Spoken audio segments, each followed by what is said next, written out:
September the 13th, 2016 is the day that my life changed forever.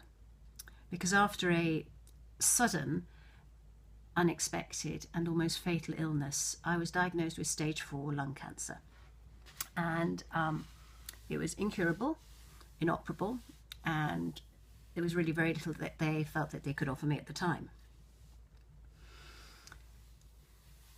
What do you do when you are diagnosed with a terminal illness? My answer was to go to the pub and go for a walk. Seemed like the most sensible thing I could do at the time, once I'd managed to get myself out of hospital. But actually, how do you pick up the shattered fragments of your life when you've had a diagnosis like this? How do you keep on going? How do you put one foot in front of the other? How do you try to remain positive? How do you not just survive, but how do you thrive, knowing that the future has so much uncertainty? If you had asked me then what I thought of how I would face this,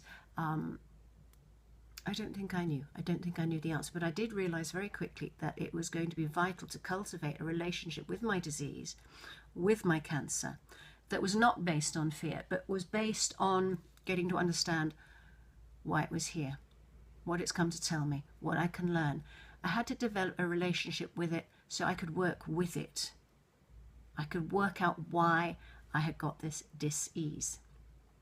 And it's a question that a lot of the health professionals don't have the time and the space to figure out for you. They're very concerned with the medical, understandably. But I chose to integrate not only the best that the medical profession here in the NHS can offer me, look to their expertise, obviously, but also to bring in some things that are maybe not on offer so widely. I'm very fortunate in that I have a background in yoga and in shamanic practices that have really, really guided and inspired my journey. So much so that now, looking back over across the last year, if you asked me, I would have to say to you that cancer has not just changed my life, it has transformed it. It has transformed my whole relationship with how I see the world, how I perceive everything around me. It has instilled within me, or rather reinstilled within me, a passion for life. I feel so inspired each morning I wake up. I'm not going to say it isn't difficult, but the journey that the disease has brought me on and the relationship I've been able to cultivate with it has brought me to a place where I feel a great deal of peace. I experience a great deal of joy. I am endlessly curious about the world. I still wonder at the beauty of it all. I still want to contribute and be of service in some way and offer as much as I can, not just to my friends and family, but to the wider community. Cancer in many ways has brought great healing to my life, and it's just because I've been open to take the time to get to know it, to get to understand it and what it's trying to teach me. I believe that we can be the alchemists of our own healing. I see healing as very different from cure. Particularly if you're in my position, cure doesn't seem to be an option.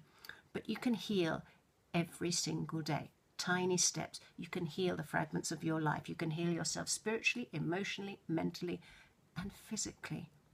It isn't just me saying so. The power of this is incredible. The power of what you can bring, your own medicine, is extremely potent and mustn't be overlooked.